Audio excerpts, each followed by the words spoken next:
Tony Dunn. Ain't nothing to it but to do it, brother. Let's roll. In a world where Carolina Panthers fans have an insatiable thirst for Panthers news and opinions, only one podcast roars ferociously. It's the C3 Panthers Podcast.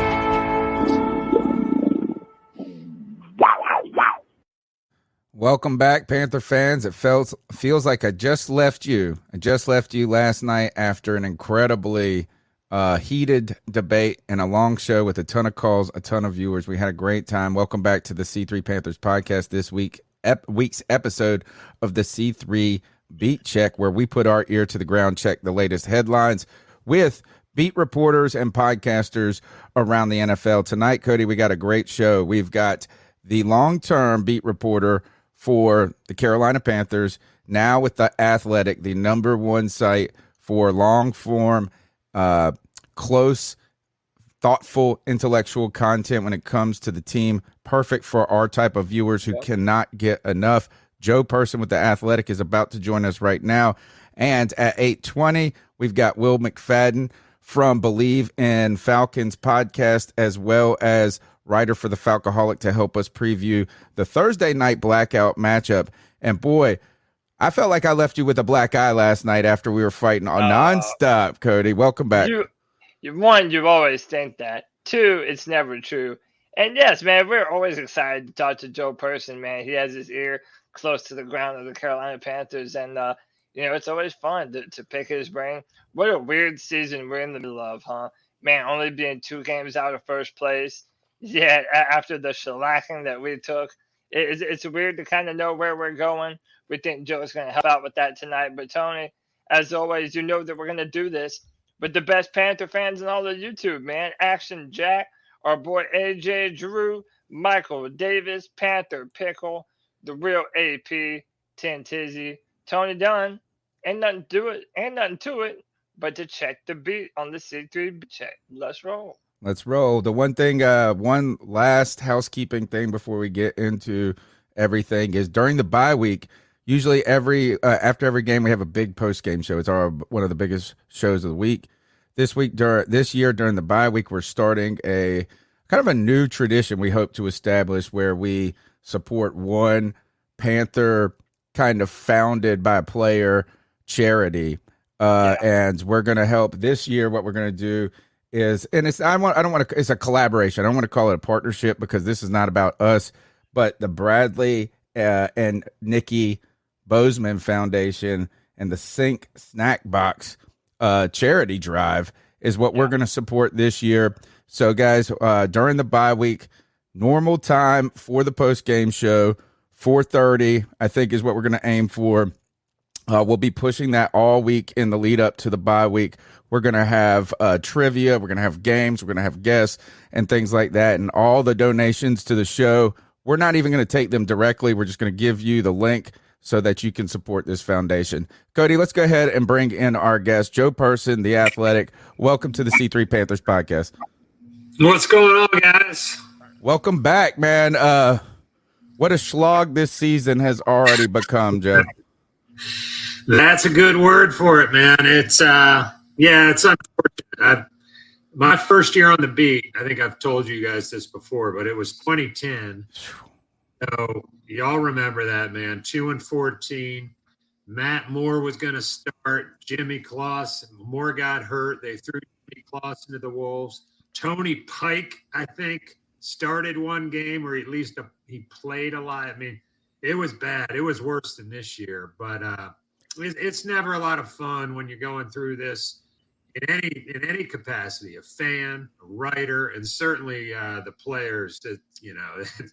It's rough on them more so than anybody. Yeah, I know. We've felt like we've been almost an unprecedented growth over the last 2 years, and we're trying to keep up that momentum. But gosh, we're trying to find creative ways to generate intelligent conversation and excitement. So thank you for being a part of that. And I guess the one thing is you mentioned in your story, and we're going to feature a couple of your headlines tonight, Randy Fasani, the last quarterback that had a 0 QBR or something like that.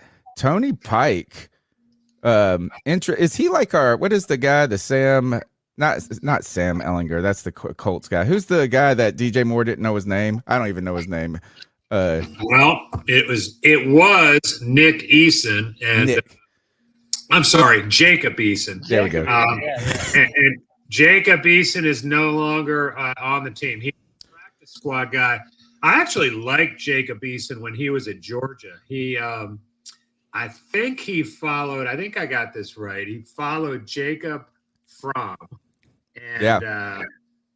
And then I think when Justin Fields was going to come in initially, Eason transferred to Washington. Anyway, Jacob Eason, now I want to call him Nick Eason.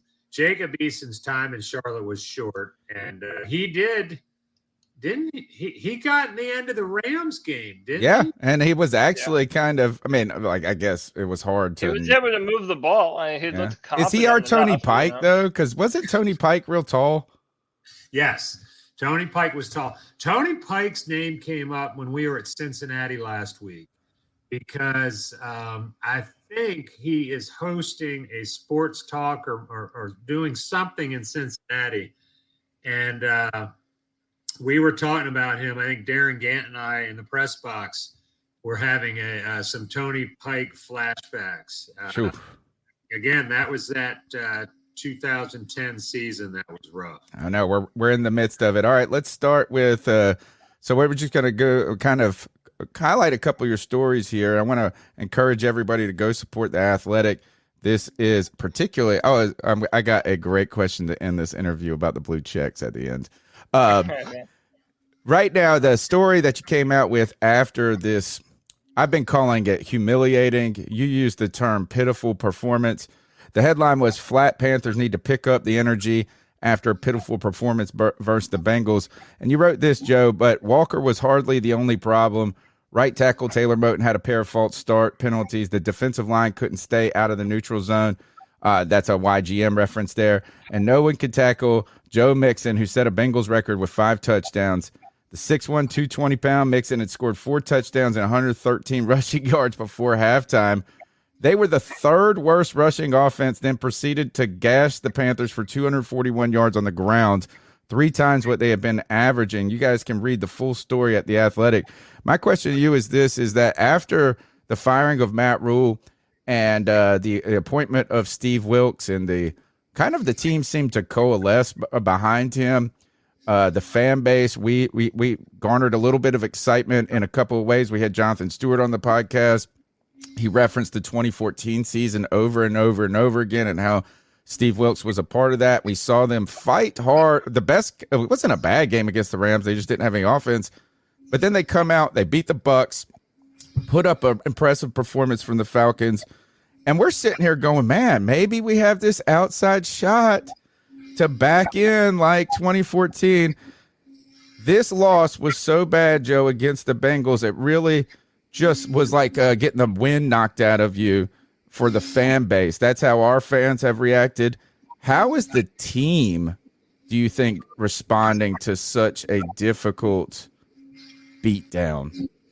I really think that having a Thursday night game after that beatdown, as you so appropriately called it, I think that's been good. Like, They didn't have time. If they wanted to wallow in their sorrows, they didn't have time. Like, there were guys, I think it was PJ Walker was telling us, and it wasn't just PJ. The plane lands, I think, around 7:30 Sunday night, gets back from Cincinnati. I guess the bus is another half an hour. So, they get back to like Bank of America Stadium about 8:00 at night after having just gotten their asses kicked. And some of them went back in the stadium and started Sunday night. I don't know if they were in there breaking down tape of the Falcons, but I think like in PJ Walker's case, he was in there getting treatment. I don't know if he was like in a hot tub, cold tub, but just that whole process. I think Shaq might have said something about doing that. But all of which I say to make the point that I do think it was good to, if you're going to have that kind of performance, at least you could kind of flush it in a hurry and like, hey, we got to play again in 4 nights. Let's get going. Excellent point. I hope Steve Smith was waiting for them at the ice tubs going ice up. So, Joe, I'm gonna jump in here. I mentioned at the start of the show how weird it is that we're not far out of first place. Like, I mean, the NFC South is within range for the Carolina Panthers, as odd as that is to say. However, we could also have number 2 pick in the draft. There was a lot of news and rumors around potential trades that the Panthers could have taken part in, but opted not to. Notably, Brian Burns to the Rams for a 2024 and 2025 first round pick. Then we heard, and I don't know if this was ever confirmed or not, but the Green Bay Packers were interested in DJ Moore and were potentially willing to give up a first round pick for him. When you're Scott Fitterer in your second year, what do you think goes into the decisions to not potentially get an extra 3 first round picks in a year that most fans might say, hey, this is the definition of a tanking year? What would you say went into that decision? Yeah, it's a great question. And talking with people in the organization, here's the best way I could describe it. They already are hurting at the edge rusher spot opposite of Brian Burns. Like last year, they had 2 pretty darn good ones with Reddick and Burns. This year, they've got Burns. That's it. And so you get rid of Burns, like Yetur Gross-Matos, it hadn't happened. Like, he looks like a situational type of guy. He does not look like, a difference maker at edge rusher. So let's start with Burns.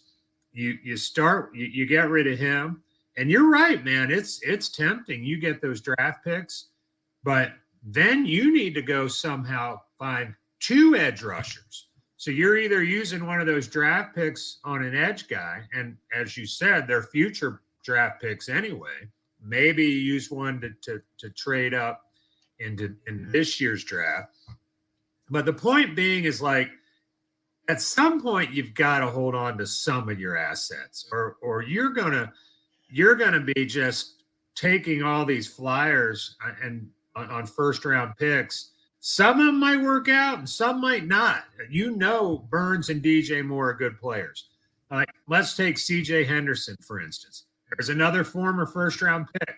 He washed out in Jacksonville. So a lot of times we get enamored with the picks, and I get it, man. Like that picks are gold if you do something good with them. Yeah. But I didn't really have a problem with them holding on to those guys. I would have liked to have seen them try to move somebody else, maybe like a Shaq or a Dante, just because, Shaq's a potential salary cap casualty guy anyway this offseason. And Dante struggled with injuries, but they end up holding on to these guys. I'm fascinated. You brought up a good point. How weird is it? This team's 2 games out of first place and 1 spot, half game really, behind Houston for the first round pick. It's so bizarre. It's so bizarre. Crazy. That's crazy. And in some ways, it's even more peculiar than 2014. It's just from the jump, it's just been really bad.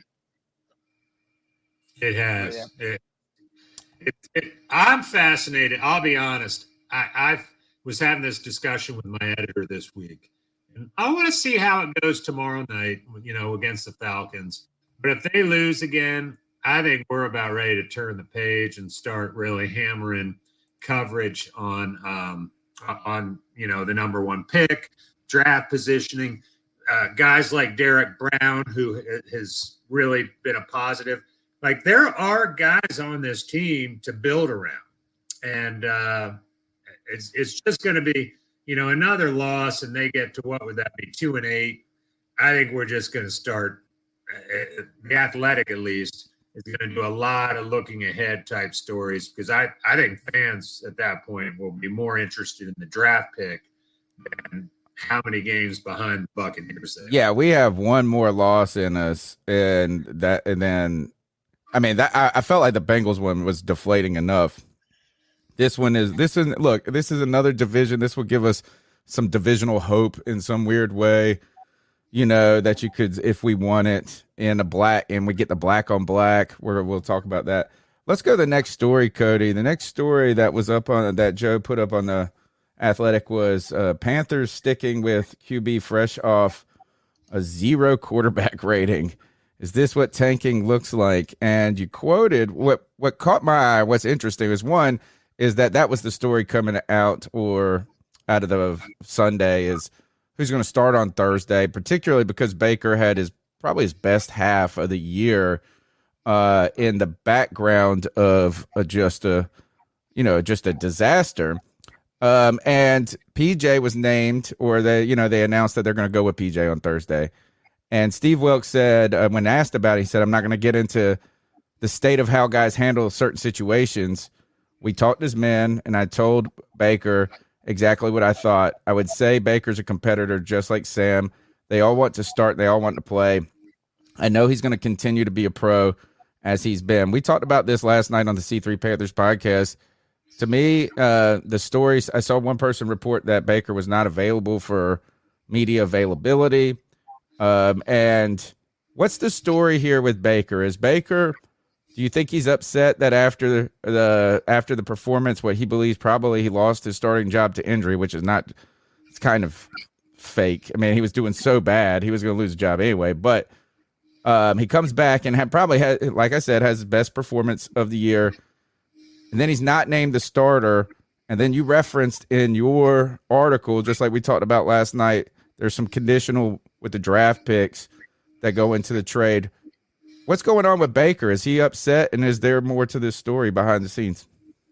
Yeah, I think he is, honestly. I mean, we talked to him each of the last 2 weeks, and he really was positive. He had a lot of good things to say. He's like, look, I'm waiting on my chance. We all want to play.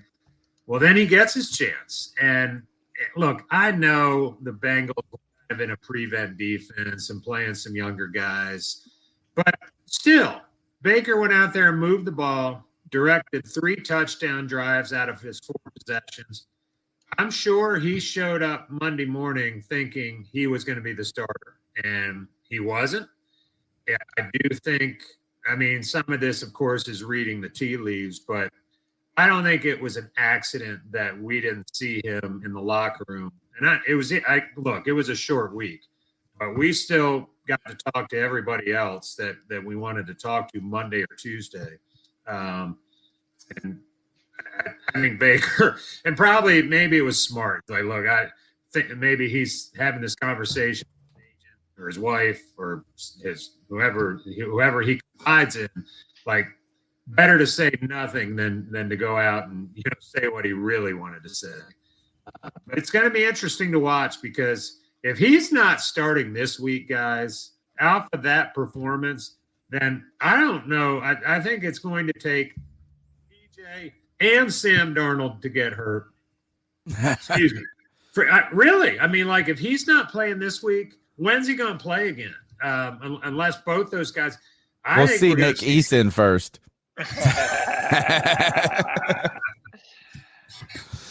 No, it's a good point. Good point. And man, it just is I guess a perfect ending to just a awfulness of this quarterback craziness that's happened for the last few years. You're up, Cody. It's definitely a peculiar story to watch. Joe, we just recently saw Steve Wilkes fire 2 coaches on this staff. And, last night on our Tuesday podcast, we had this discussion on what's really happening here. I mean, were these guys just kind of the scapegoat or the fall guys for such a bad performance against Cincinnati? It almost had feels of when Matt Rule fired Joe Brady the first time. That things just weren't going well and a change had to be made.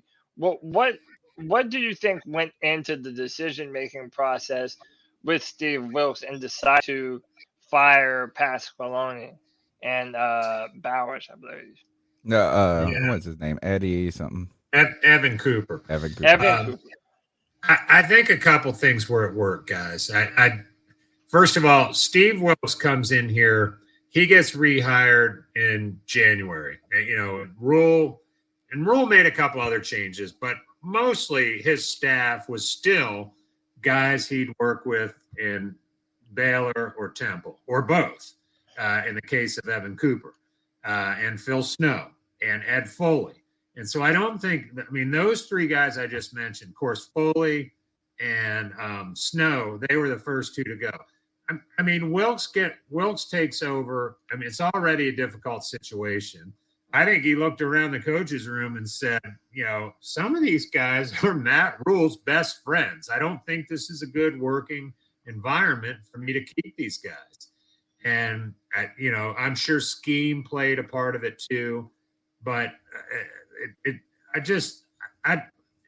then, yes, to your point, would he have fired these guys if they had beaten Cincinnati?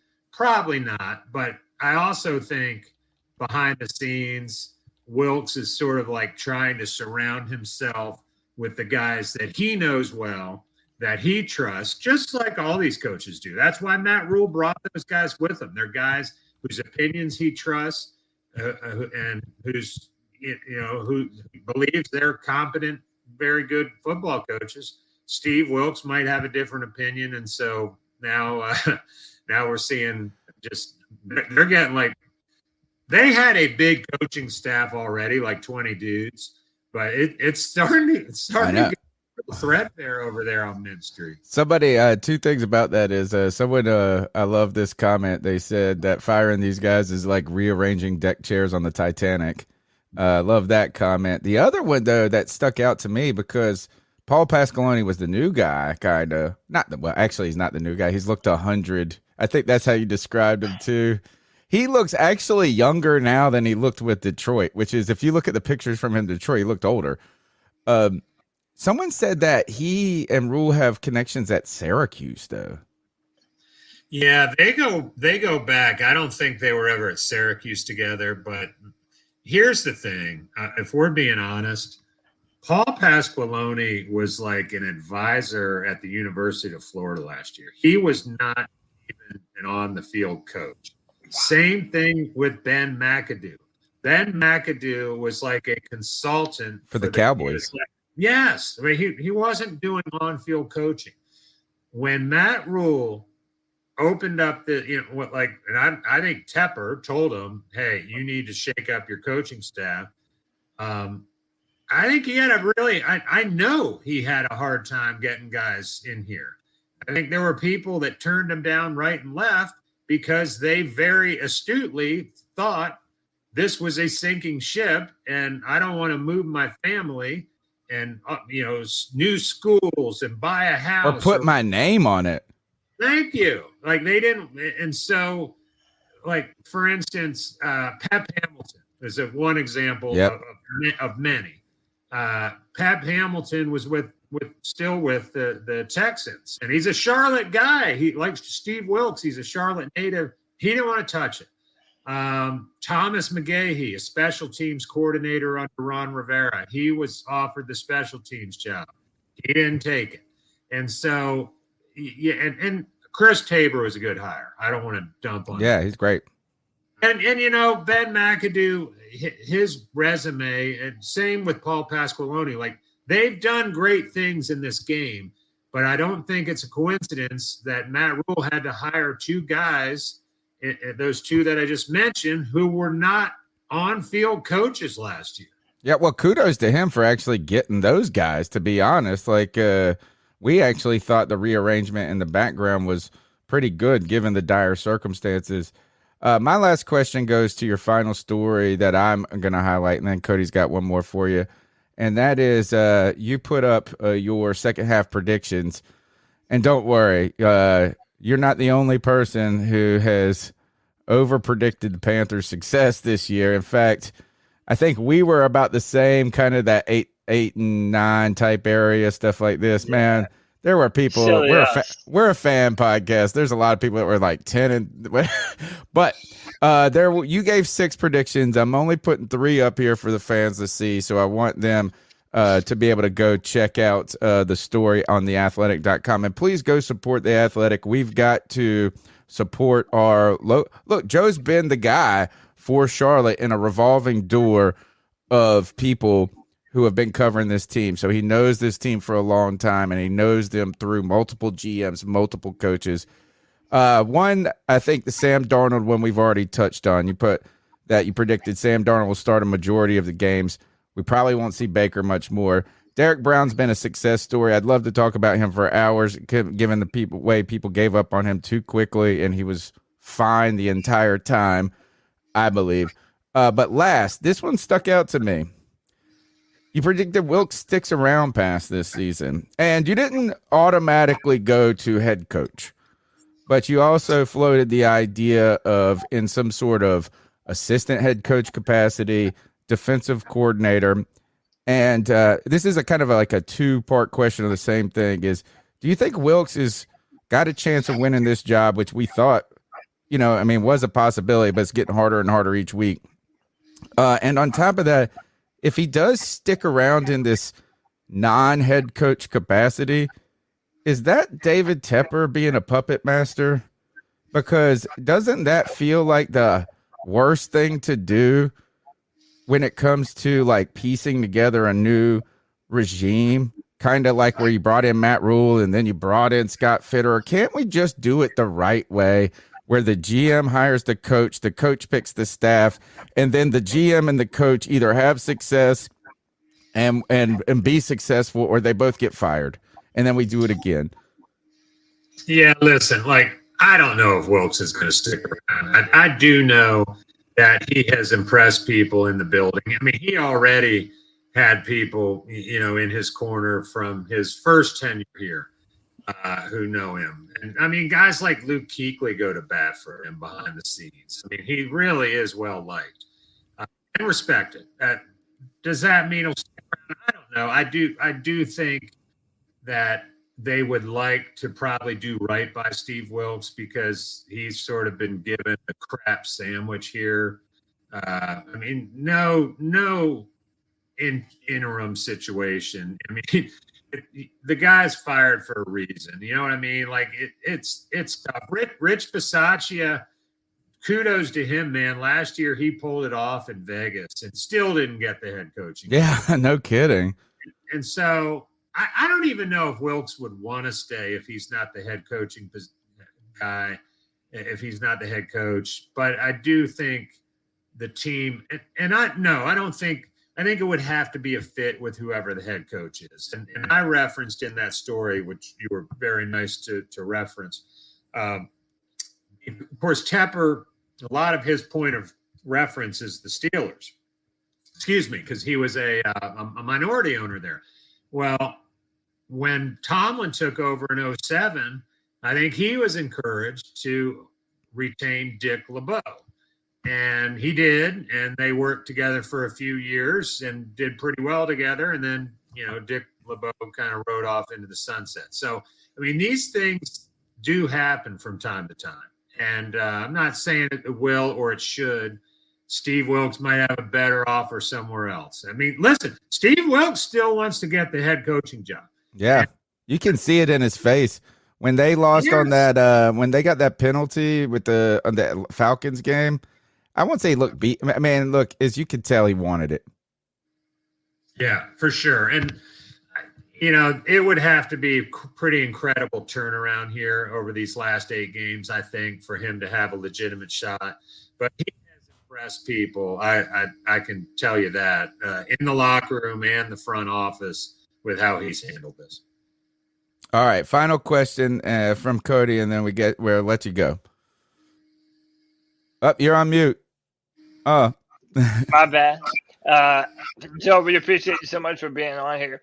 I feel like one of the things that David Tepper has done that Panther fans have loved the most has really been aesthetics. First it was the Panther in the middle of the field. Now tomorrow night we're finally going to get the black helmets that fans have been waiting for so long. Even fans that think that the Panthers are going to lose so badly want us to win in these uniforms. what are the chances that you think the Panthers continue to implement stuff like the black helmets in more than one game, and maybe even some slight tweaks to the Panthers uniforms going forward at some point? Yeah, Tepper certainly seems more open to that kind of stuff than Richardson. I mean, you guys know Richardson was very conservative, very, very much. I mean, they had the shield at the midfield. So yeah, I think Tepper's aware. I mean, he's also aware that you can go sell that merchandise too if you tweak the uniform or have a different color scheme. And they're not selling. Listen, this is a team that is not selling many tickets this year for butts in the seats for obvious reasons. Yeah, and right, I am not being critical. If I were a paying fan, I wouldn't either. But my point is, if they have an opportunity to go sell something different and unique in the team store, then I think David Tepper is absolutely going to take that chance. Did you see their top 5 in ticket cost though? Like we're a top 5 organization in attending a game, which I think is incredible. So tell them they're giving away a helmet on the website right now. There's a giveaway on the Panthers website. You can spin the little wheel or whatever. Tell them they need them better. They better be giving away more than one of them black helmets. They better give like 1,000 away right now. So thanks, Joe. First, everybody, I'm going to encourage everybody to go to The Athletic and subscribe. Joe Person, you've been on the beat for over 10 years now. It's not even a real question, but is this, are you going to get your blue check? I've got one now. I don't know what Elon's trying to do, man. It's going to be a tax write-off for you. I got to see how the Athletic's going to play that, man. I hear you. All right, man. That's Joe Person with The Athletic. Thanks for hanging out with us. Appreciate it, guys. It's always a blast. Awesome, man. Joe. Thanks, man. Good stuff there. Everybody, please go subscribe to The Athletic. 2023 wasn't a good year for the Carolina Panthers, but I'm trying to make 2024 a better one for myself. Get started on your resolutions with Factor so you're ready for the new year. Factor's ready-to-eat meal delivery takes the stress out of meal planning and sets you up for success in the new year. Skip the grocery stores, prep work, and cooking fatigue. Instead, get chef-crafted, dietitian-approved meals delivered right to your door. With over 35 meals to choose from per week, including keto options, calorie smart, vegan plus veggie, and more, plus over 55 weekly add-ons, you'll have a ton of nutritious and flavorful options to kickstart your resolutions. Skip that overpriced takeout trap. Factor is cheaper and way more delicious than takeout. Get chef-crafted, restaurant-quality meals delivered right to your door, and they're ready to heat and eat in just 2 minutes, which means more time for you. Head to factormeals.com/C350 and use the promo code C350 to get 50% off. That's code C350 at factormeals.com/C350 to get 50% off. And support your content creators. Now let's go to our next guest who's been waiting patiently. Thank you so much, Will McFadden, host of the Bleav in Falcons podcast and writer for The Falcoholic. Welcome back to the C3 Panthers podcast. It's good to be back, Tony. I appreciate you welcoming back on. Yeah, man. Look, is kind of a bizarre situation. Not kind of. Bizarre NFC South, but we've been here before in 2014. In 2014, it was who doesn't want to win. In fact, actually, I almost feel like it's to that point. Is like we don't want to win, but now the Falcons have been frisky. You guys, that's what I've described you guys as, a frisky team, a feisty team all season. I always, when we walked into this year, everybody was dumping on the Falcons. I mean, I'm telling you, is that they don't have any talent. They're going to be so bad. Even Panther fans, we're a disaster, Panther fans were like, oh, at least we're not going to be like the Falcons.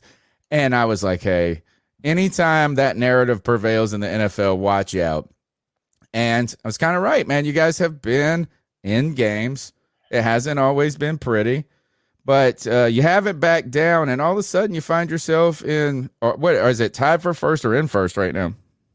Currently tied. With a win Thursday or tomorrow night, it would move them to sole place of the division. But Tampa Bay currently holds the tiebreaker, so any kind of tie with Tampa technically puts Tampa ahead.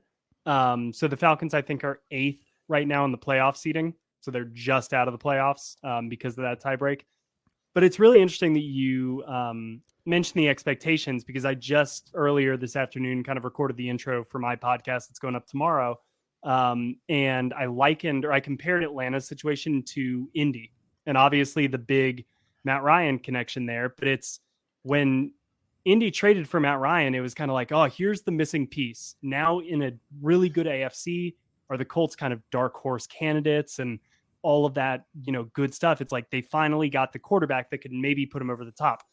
Obviously that didn't happen. Obviously it went as wrong. I was so wrong on that. I was drinking that Kool-Aid, bro.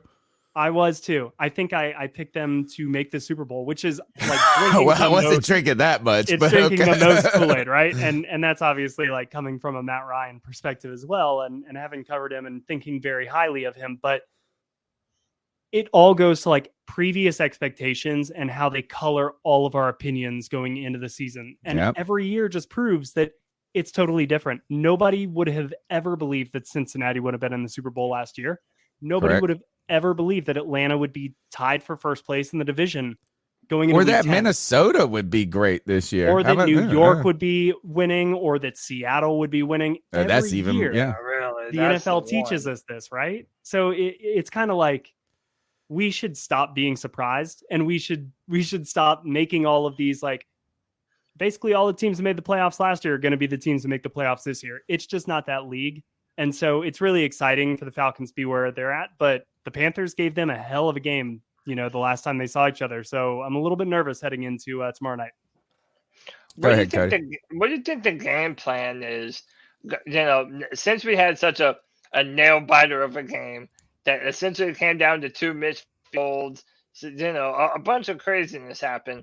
But I noticed that there was, there was this narrative going around that the Falcons just were not getting Kyle Pitts the ball enough. Do you think that has changed in recent weeks? And what specific matchups on offense are you looking for? Do you think the offense is going to be very Kyle Pitts heavy, or a mixture between Drake London and Cody Patterson coming back? What's the recipe to a road victory for the Falcons against the Panthers tomorrow night? Well, I think that any path to victory for Atlanta is going to start on the ground, first and foremost. And it should have been that case against the Chargers. I mean, the Falcons ran the ball 35 times for 201 yards. And ultimately, it was, ironically, the shots to Kyle Pitts that I think kind of ultimately prevented them from winning that game, because Marcus Mariota was just not effective moving the ball. And there were a few series, especially in the second half, where they kind of went 3 and out really quickly. And one of those plays on that 3-down series was a deep shot. And when you're averaging, nearly 6 yards a carry, I think a lot of people were wondering, why were you taking those shots? But I think the reason is because they do want to get Kyle Pitts involved a little bit more. They do want to get Drake London involved a little bit more. And the way that the Falcons are going to try to pass the ball, it's suck everybody in with the run game. And then, hey, while they're all like worried about the jab that we're going to throw, we're going to hit them with a haymaker over here. And they're going to try to make their passing game count, because they don't rely on it a lot. So Kyle Pitts, I think, is going to be involved. The Panthers game the first time around was kind of his not coming out party, because, what he did as a rookie, we know what he is. But it was his most impactful game so far this season for Atlanta was against Carolina and most involved. But then they went right back to him against the Chargers, and they tried to get him involved. It's just that Marcus Mariota was missing. The X factor in the matchup on offense is really, how does Cordero Patterson and how does he in the backfield make a difference against a really good Panthers defensive line that I think did have an impact on Atlanta's run game to a degree. And if Marcus Mariota did not play really well at times against Carolina, especially to buy time and then It's like one of his best down the games of the field. year, arguably. It was. Yeah, I mean, that and the San Francisco game, I mean, I think were rock solid. And so I think that Carolina would have won that game if Marcus Mariota had not played well. Now with Cordero Patterson back in the mix, can he be a little bit of an X factor and maybe avoid a Derek Brown in the backfield or avoid, a Shaq Thompson coming off of the edge to make that play? Because he's of an equal caliber to those guys, and Atlanta didn't have him last time. So that's kind of my X factor in this matchup. How about this, Cody? The Falcons insider doesn't even know the greatest weapon on his team. Oh, dude, he's about to go on this Demir Bird spiel, and I don't want to hear it. Bird. It's Chirp, so damn chirp. dumb. No, Chirp, and by the way, chirp. Demir Oh, Bird, it's Demir not Bird, so a dumb. former Carolina Panther, is definitely It's a not burner, so but dumb. We also have a young South Carolina guy named Shi Smith, and me and Tony have been arguing who's the better prospect. Oh, between totally, Demir Bird. Shi You Smith. can't even. Shy can't even hold his jock. So just remember You're a that. Falcons fan. Y'all This is- watch. Demir Bird is legit. If you don't have him returning all y'all's punts and your kickoffs and all of that, silly. How is I mean, I'm telling you, dude. I've been at a game where this guy returned two to the house and caught a touchdown, and he's a walk on, dude. I mean, undrafted, slight. He's great. He's done more than so many people. No one gives him credit. He's always fighting the bubble all the time, and he has caught more touchdowns than like half the people that Cody likes. But how is Cordero Patterson so good? I feel like he's been in the league for like 20 years, man. I mean, I know it's not that long, but it is. Like, I feel like we should be talking about Cordero Patterson. And who was the guy that always used to get migraines? Percy Harvin. Like, I feel like that's when I talked about Cordero Patterson, when I was talking about Percy Harvin. How is he? He's got to be in his mid-30s. He means so much to you guys. He does. Percy Harvin is a great comp, first off, because I think that very similar guys, kind of these gadget, just uber athletic players, almost like Alvin Kamara was a little bit like that coming out of Tennessee, where he had no proven track record, but he was a freak athlete and he had more of a natural position. But yeah, I mean, Cordero Patterson is number one on my list of if you could just redo their career and put him with the right team kind of from the get-go. I think the way that he runs the ball is more comparable to a player like an Adrian Peterson than it is, some of the modern running backs. Like, he runs the ball from a full sprint every single time, whether it is a dive up the middle or a toss sweep on the outside. He hits that thing full go, and it does have a lot to do with, I think, his background as a kick returner. He's just used to being up and making all of these decisions at full speed. And what Arthur Smith has done with him over the last 2 years, maybe, in my opinion, like his signature accomplishment so far as a Falcons head coach. And obviously Terry Fontenot, I think, deserves a lot of credit in bringing him in, but so do a lot of the assistant coaches on the Bears staff. Dave Ragone, I'm blanking on their former offensive line coach, or their running backs coach. Sorry, Dwayne Ledford is their offensive line coach.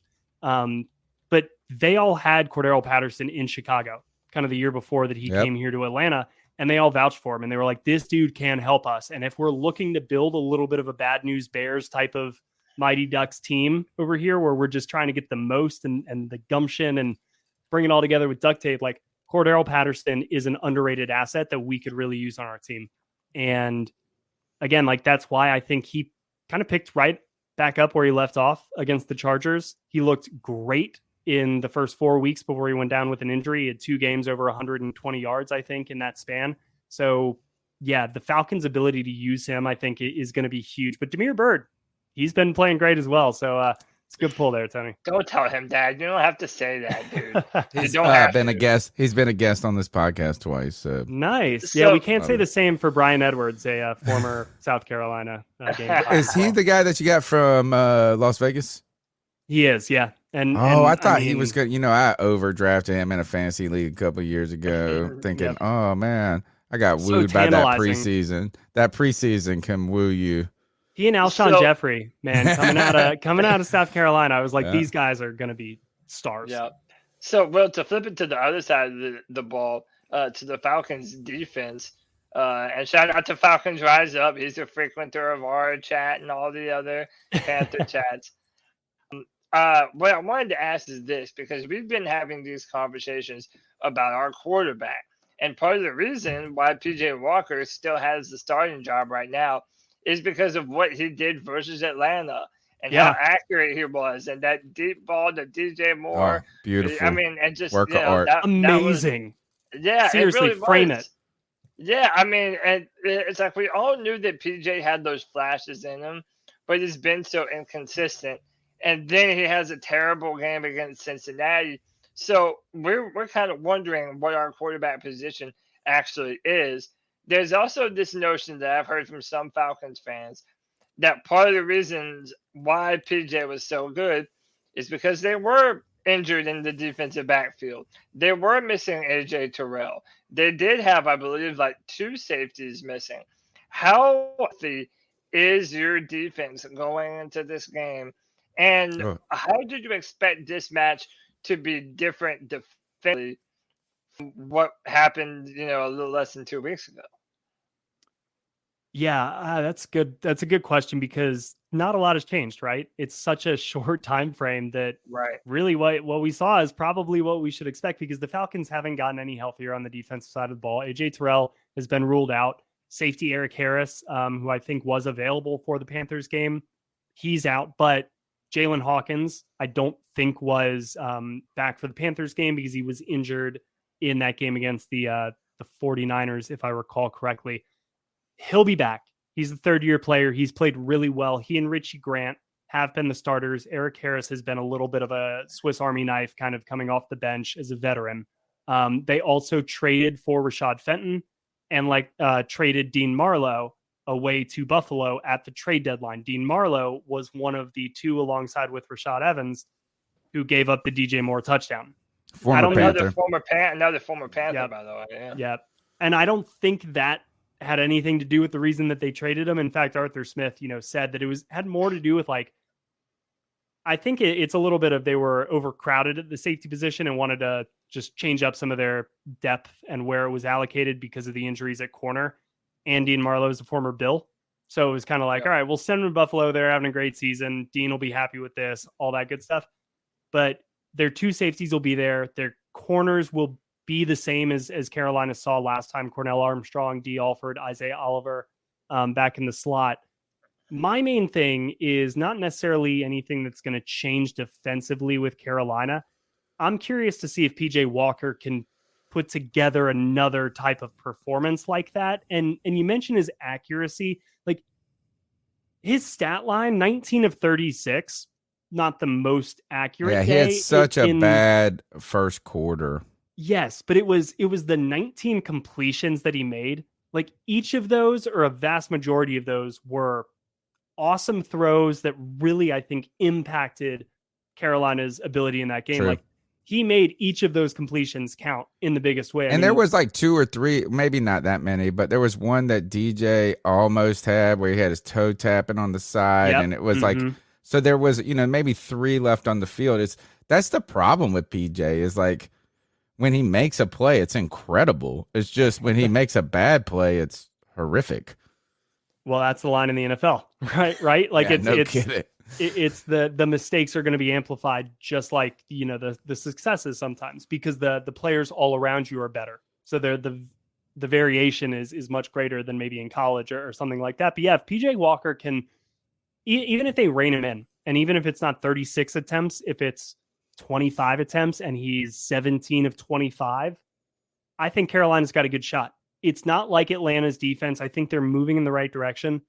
They're nowhere near Carolina's defense. They're nowhere near Tampa Bay's defense. They're nowhere near, New Orleans' defense yet. So they're still the 4th in this division defensively. I think it's going to be more about Atlanta's offense. Can they control possession? Can they be efficient in the red zone? Can they put points on the board and keep the pressure on Carolina's offense?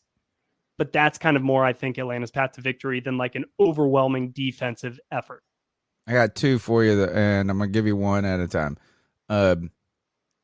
Explain this Calvin Ridley trade to me. Like, it is, I've never seen a trade like this before. And obviously he's under suspension. I don't even know what his story is anymore at this point, is if he's suspended. He left at one point for mental health reasons. Like, he was like, man, I can't deal with this Falcons team no more. I got to go home. And then he gets suspended while he's on his sabbatical. He took a sabbatical and then got suspended. But then he gets traded. And when I was reading the trade, there was like so many contingencies. I was like, I can't even keep up with this. I don't care this much about Calvin Ridley or the Jaguars to even invest brain space on it. Explain it to me. Yeah. So his suspension is still ongoing. It's indefinite. Indefinite? Yeah, but the expectation is that he is going to be reinstated at the end of at the end of this season. So incredible. Cody Lashney's molester man can come back and play in 11 games or whatever, and this poor guy's like blackball. He's like the Pete Rose of NFL. He absolutely is, and it's kind of insane that's the case, because a lot of fans, it's a little bit like, all right, he didn't bet against the Falcons. He was away from the team at the time. Like, there's no real impact, but just give him 6 games. I mean, that's a big ass suspension, right? In the NFL, 6 games. I mean, like, we could have just handled this a long time ago and just been past it. But the NFL, we've seen time and again, they like to make examples of players that they believe are kind of out at the forefront of issues in the league that matter to the league. And that's kind of the key thing, is gambling, the integrity of the game that actually as matters. They're sponsored by FanDuel or DraftKings or whatever it is. I don't even know which one it is. The hypocrisy is insane. So awesome. But I mean, we saw this with, just the way that they've handled the Josh Gordon case, like with marijuana. We saw it, like Roger Goodell's very first real ruling was Michael Vick as a commissioner, and obviously, like, he took that as a way to set a precedent, and I don't think he's ever really moved off of that. When they're able to bring the hammer down for the first time, they usually don't flinch. Yes. Yeah. And so until we take the hammer away, it's like, oh, I got the hammer. Let me smash this dude because they're going to take it away from me in a second. But what was the trade? Is if he plays, there was 3 conditions to it. Do you know them? Yep. So this would be if the Falcons, I believe, traded him for 2 future firsts, right? Or no, sorry, not 2 future firsts, 2 future picks. Future picks. Sorry, I'm reading to make sure. No, I got you. I know it's confusing. I read it and I like my eyes. I was like in that. I will tell you a movie, but you guys are too young to know it. But anyway, keep going. A Beautiful Mind is what it thinks. Oh, beautiful! Come on, Beautiful Mind. Yeah, we're not that. Do you think we're 19? I teach 19-year-olds, bro. They weren't even born during 9/11. Now, like, it's tough. I'm old. I'm turning 41 tomorrow. Friday. Nah, yeah, but I don't care. I mean, but like, it's not old, but gosh. Well, congratulations. Happy birthday. Thank you. All right. So not 2 future firsts, 2 future picks. 2 future draft picks. And so it'll be a 2023 5th rounder. It could be as high as a 2024 2nd rounder. However, that is contingent, like you said, on a few different things, right? So if Ridley's reinstated and makes the team in 2024, it'll be at least a 4th rounder. If he reaches kind of a certain amount of snaps or milestone of playing time that I don't think is public at this point in time and probably will never be, the Falcons will then receive a 3rd rounder. And if the Jags sign him to a long-term deal, I guess before, supposedly the 2024 NFL draft, which makes sense because he's entering his final year of his rookie contract, then that becomes a 2nd round pick. So if Ridley makes the team, it's 4th round pick. If he plays a certain amount of snaps, it'll bump up to a 3rd in 2024. And then if the Jags decide, hey, this is the Calvin Ridley we thought we were going to get, it's a second round pick for Atlanta, and they sign him to a longer term extension. So it makes sense for both sides because the Jags. Why does it make sense for the Jags? It seems like such a long shot trade in so many ways. Well, because Calvin Ridley, the expectation again, right, is that he's coming back next year. And if the NFL does anything unforeseen and, decides to suspend him forever, like they did apparently Josh Gordon, then I think that'll be a very, very surprising outcome for everybody. The expectation is he is next year is back, and he fits, I think, more what the Jags are trying to do than what the Falcons are going to do. I kind of had my question mark about whether or not he was going to be with the Falcons regardless, even when he was reinstated. And so from Jacksonville's standpoint, it makes sense to do this deal now, because I think that once Ridley was reinstated next offseason, then you're in a bit of a bidding war potentially. And the way that we've seen the market for wide receivers creep up, Ridley's still going to be on his 5th-year option as a rookie. He's going to be an old rookie, but you're paying $10 million next year for Calvin Ridley's services, which is a little bit of a bargain.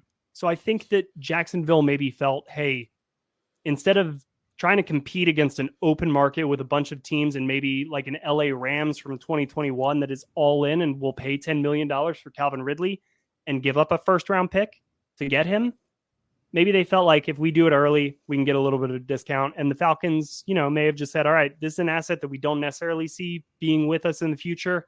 If we can get a future second-round pick out of it and a fifth-round pick, immediately, then let's do it. Just another example of brain dead Atlanta Falcons. Justin Hardy greater than Calvin Ridley. Justin Hardy greater than God. No. The man with the golden glove. He's a ECU alum. I'm an ECU guy, and incredible. Was rooting for him. My final question is this: so when we were talking about like those preconceptions going into the season, what I think about this is when I look at Arthur Smith, which I'm sure you guys are pretty happy with what he's been able to do in his this is his second year, right, as a coach. Mm-hmm. I'm sure you get pretty happy that he's put together a very competent team, given the circumstances. The way I think, view you guys and we view ourselves is we view our team as a talented team who has underperformed. Like we have talent on the roster who has not met, who has underperformed the talent on that team. And I look at the Falcons and say, you guys have overperformed the talent on your team in a way. Why are the Falcons so talentless for an outsider who wants to be? I mean, like we like this shit. The Falcons are my most hated team in the NFC South, right? Is Justin? The only thing that I've ever liked about you guys is Justin Hardy and Damiere Byrd, and I am the only person. Here's my best joke, or one of my good jokes that slaps hard, is I'm the only guy in the world who likes Mike Vick more after the dog crap than before, because it got him out of the NFC South finally. Why are you guys not more talented right now? Like why is it seemingly, even like we're talking about AJ, like it doesn't look, when you look at the roster across, you got Grady Jarrett. Yep. Always, man. Yep. And that Clemson like alumni, get right, his name right, baby. Not as good as ECU alum. Anyway, back AJ to this. Why is this roster kind of and maybe I'm wrong. Maybe I'm just kind of dumping on it just because I don't like it like you guys, period. But why is the roster not more talented? Because Matt Ryan's not there sucking up the money anymore. Julio's been gone now for 2 years, I believe. Like, yes. Why? Like, what's going on? What's been going on? Well, you say Matt Ryan is not there anymore. Well, his contract is. He is currently the highest paid Falcon, and he is sitting on the bench for Indianapolis.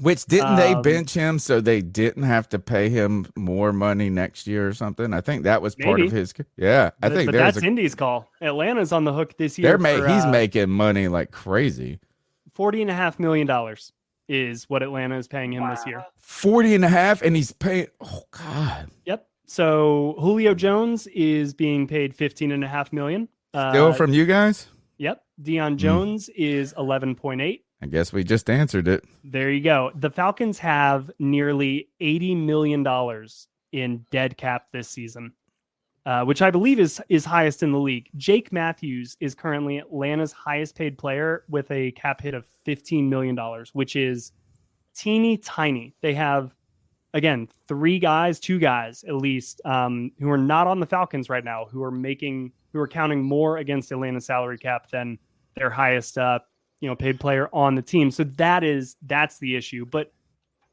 the reason I think a lot of fans and candidly, I come from a house divided. Half of my family is from North Carolina, from Monroe, from Charlotte. My grandfather, rest in peace, Bill Heath, was a season ticket holder from the get-go, right there near the, I Bleav, 40-yard line, kind of the very end of the front row section.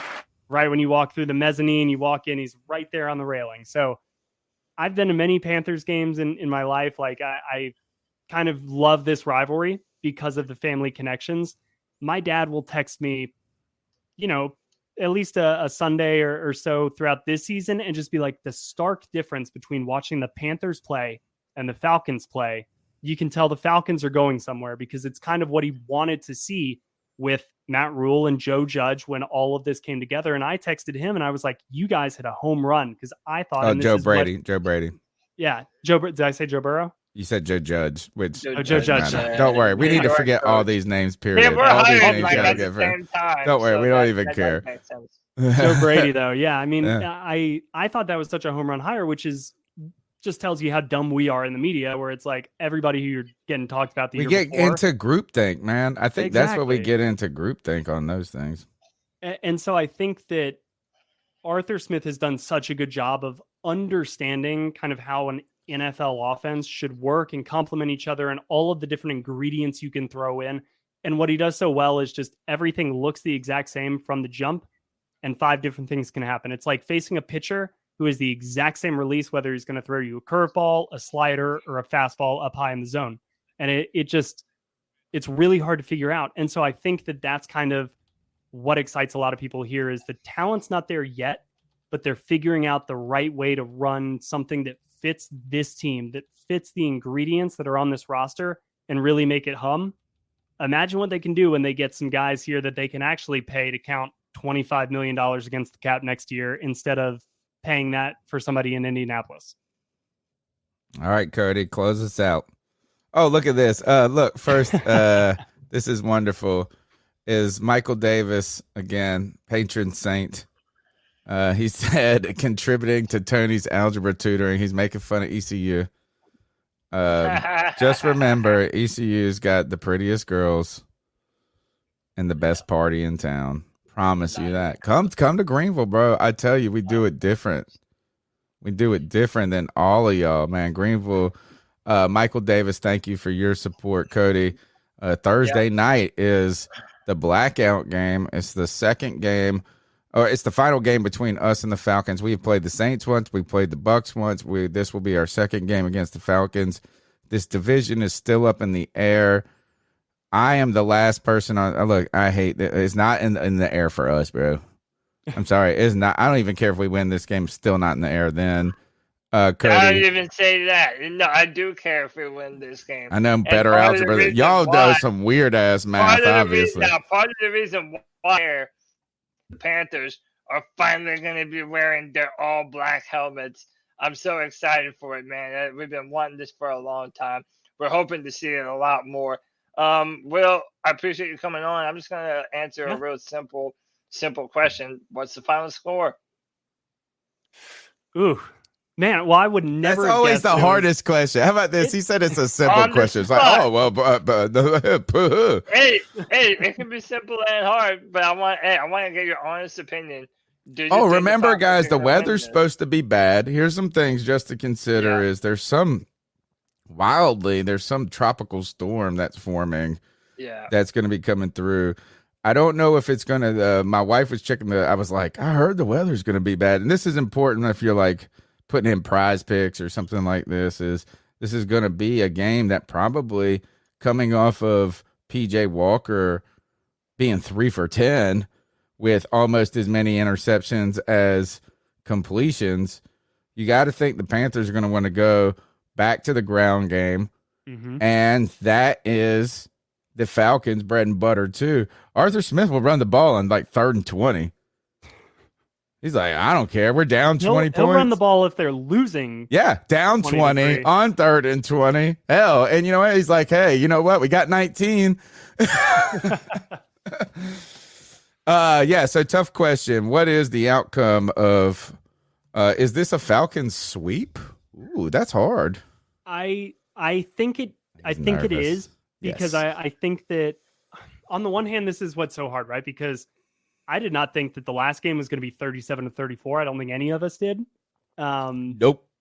And I don't think that you're going to get another one of those. I don't think you're going to get another one of those for the weather reasons you pointed out. I don't think we're going to get the quarterback games that we got from these two. I don't think PJ Walker both played their best games like of their career in a sense. Not at least for PJ. Right, but it was certainly like one of their better games of the season. PJ was great. I mean, that throw at the end, again, just cannot say enough. He's framed it. How about that? If you're PJ Walker, that might be, if things go bad for you for the rest of the season, it might be your end. That is like always, that's like your profile pic forever. That's like, remember like when your grandkids come over, like everybody has to walk by and touch the picture on the wall. Memory. So, Will, fun fact, that was the longest a ball has traveled thrown by a Panthers quarterback through the air by any quarterback. They said it was since 2006. We haven't had a pass that deep. Oh, I think the stat was this, Cody, is when they started keeping up with those ASW stats, like those advanced analytics in 2016. That's the longest through the air completion since they've kept up with that since 2016. And guess who the last guy that did it was? The guy that held the record before, because everybody on the internet loves to gotcha it. He's on the Panthers roster. Oh, is it now? Yeah. Is it Baker? Sam? And he did it against the Panthers with that pass to Donovan Peoples-Jones a couple of years ago where he dropped it in the bucket for the win or whatever. And it was 64 yards through the air. Crazy. Dang. Anyway, what's the score? I'm going to say 27-17 Atlanta. I just think that, it could be a little bit of a sloppier game, but I think Atlanta coming off of a loss, they're going to get some things tightened up. I think they're going to be pretty efficient in the red zone. And, I think their ground game has been lights out, game in and game out. It does not disappear, and your run game travels. So I think the Falcons are going to be able to lean on something.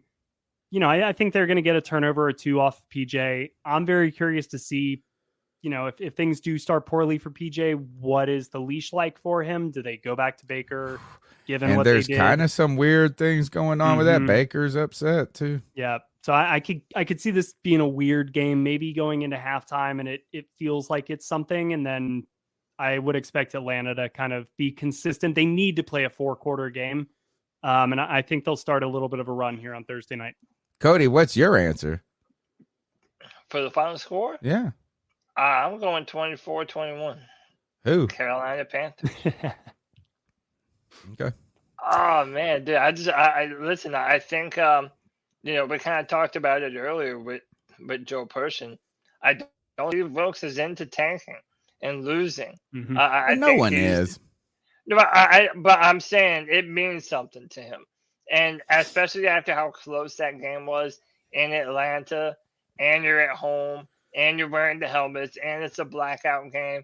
Like, hey, it's time to put up or shut up, But that's what's so weird about this, Will. The Panthers, we have the number 2 pick in the draft right now, but we're only 2 games out of first place. Like, I don't even know how often that shit has ever happened before. Again, a beautiful mind math right there. That's ECU algebra. That's ECU algebra. Right now. And, so it's just going to be interesting to see what kind of fight they put up, especially after coming off of that shellacking that we took by the Bengals. That's an interesting point, though, Cody, is because one of the things that we looked at is that some people were asking after the way we lost to Atlanta a week and a half ago or whatever it was, did that deflate the team somehow where they then had to travel to Cincy, and that, kind of some sort of psychological emotional effect of the way you lost in that game. And then interesting to that is that you're kind of trying to think about that as like, all right, we're coming off of this shellacking from the Bengals. You're talking about Steve Wilkes not wanting to hang it up. But also the Falcons are coming off a difficult loss to the Chargers. And the question is how does that affect them in that same capacity? Do they respond in a way like, hey, we played a really tough team and had them down to the wire and blew it? Or did we, or do they come out and do what we did? So also interesting storylines, even when the teams, or at least our team, is one of the least interesting teams that we've covered in a while. Will, thank you so much for your time tonight. Tell everyone first how they can follow you, and please tell Cam thank you. Cam, right, man, this guy thinks of me. He will email me. Man, I tell you, for someone who's got 3 kids, career, extra jobs, all of this going on, he sends me an email. He's like, hey, you wanted to make this? I'm like, hell yeah. So please give him a super thumbs up for me next time you talk to him. Tell him how they can find your work and the work on the Bleav Network. Yeah, no, Cam Rogers is definitely getting a little Christmas basket from me this year because he makes awesome, my life easy as well. No, but I appreciate you guys having me on. This was a blast. Always love chatting about the I-85 rivalry. Yeah. You guys can follow me on Twitter at Will McFadden. During the game, I'll be tweeting all my insights. I'm trying to tweet less. Are you going to get a blue check? I've already got a blue check. Are you going to keep it? Am I going to keep it? No, man. Yes, you are now. Once you heard his Twitter Spaces today. Go listen to Elon Musk's Twitter Spaces Day. We're all gonna have to pay for one if we want our tweets seen. I'm not paying it. See, that's the thing. That's what he missed. Like, journalists are the last people. We don't want to be recognized. We want to do our work in the shadows. I don't need that notoriety. Lies. My opinions aren't worth lies. We all want to be recognized. We're begging people to watch our shit. Okay. But yeah, go ahead and follow me at Will McFadden. It's the one with the blue check mark next to it in case you now can't find it. I will have a show, Bleav in Falcons, coming out tomorrow morning with Steve Weish of the NFL Network, breaking down this matchup, kind of doing a mid-season check-in on the Falcons. So if you want a real quick summary of how the Falcons have performed up until now, in case you somehow missed the last matchup a couple weeks ago, feel free to listen to that. But yeah, all my stuff is on thefalcoholic.com, written wise, and that is it. Again, thank you guys so much. I really enjoyed. Incredible stuff. Thank you so much, Will. Cody, man, we have had a fun couple of days, and guess where we got to be back tomorrow? Yeah, right here doing this. Yeah, the post-game show. I think right now the brainstorm is to start it sometime in the fourth quarter. Yeah, so I'm down to do I'm down for whatever's clever, man. I would do the whole game if we needed to. I get Greg and CK probably couldn't do all that, but Greg's gonna be busy. I can do that. Like, I just want to make sure that we keep true to the post game, so I don't want to conflate entirely a watch along with a post game. I don't know. I'd love to hear you guys' stuff. Maybe let's do this. How about this? Let's plan on booming up the post game show when we start the fourth quarter. How's that sound? Good. We do a watch along at the end, and if it's out of hand, that will expedite the post game. And if it's close, you get some fun reactions. Dude, tonight, I want to thank everybody first who's tuning in right now. Look, 70 people strong. Please smash the thumbs up button. Thank you for the people that gave the super chats, man. You guys are incredible, so generous. But I want to thank you even more for your time. I mean, look, is that I know people will say to us is, "Oh, you're putting in your time, you're putting in your," and we do. I mean, look, I told Miranda, I was like, "You got to pick the kids up here." I did this. I took Michael to swim practice at 6 a.m. this morning after staying up podcasting forever. So, bro, you can pick these kids up, but we give our time, but y'all give your time, and it's incredible, and that's more valuable than mine. So I want to thank everybody who's listening right now. We need each other. We need each other because this ain't gonna. It could get harder before it gets easier. And Cody, you said last night we know the reason why the podcast goes on and on is Tony. It's true. I Y'all know. my friends. Y'all my friends. I just want to hang out. I don't even want to end it right now, but I we don't say will. things that aren't true, and you know Well, that. that is a lie, bro. Oh no, That dude, is a I'm big fucking lie. And we will not undefeated. argue about it for 2 hours now, but that was a big ass lie. Thank you as well, Cody, for your time and being my best man. bud, even though you're most stubborn, ridiculous person at times. I love you, little brother. Tomorrow night, C3 Panthers post game. Check out the podcast on iTunes, TuneIn, Stitcher. Don't forget, we really want you guys to help us in this charity drive because I think this could be a cool yearly way for us to spend the bye week. Support charity, not make it about us, but also make it about the Panthers. Like, we want to always stay in our lane about the Panthers. And I think this is a cool way. Cody, lastly, are you going to get your blue check? You might have to now if you want anybody to see your tweets because this is what he said tonight. It's in the shadow band. You essentially, if you don't pay for Twitter Blue, then your stuff isn't getting seen in comparison. Or as much. Or as much. Even said that if you don't have Twitter Blue, it's going to be like going through your spam folder in your Gmail. Which is crazy because I have never looked at my spam folder. Oh, dude. So, like, every tweet. So, we were sitting here saying, oh, it's not that bad last night. And I was listening to Elon on the call tonight. And I was like, oh, shit. It's like, are we going to stay on Twitter? Because I love Twitter. It's my platform that I like. I like YouTube and Twitter. Twitter is my shit. I spend too much time on Twitter. I know that. But I do think it is a weird thing that they're deciding to do. I would hate for it to be a scenario where you have to pay for Twitter in order to get a usable version of it that isn't terrible. You know what I mean? Right. I think it almost is. My theory with this, Cody, is that it doesn't matter if you're a consumer of information on Twitter, but I use Twitter to put my voice out. It's like, I really don't care what y'all are saying. I want you to listen to me. And so if you are, so some people look at Twitter for news, and I do the same thing. Like, that's how I check my news. I mean, so I consume just as much as I produce, but I look at it as a production platform in a way. Like, I am putting my voice to the world. Not everybody feels that way. So the people who are just consuming information probably won't need to do the Twitter Blue. Like, their shit will still be fine. Yeah, I mean, it's definitely for certain people.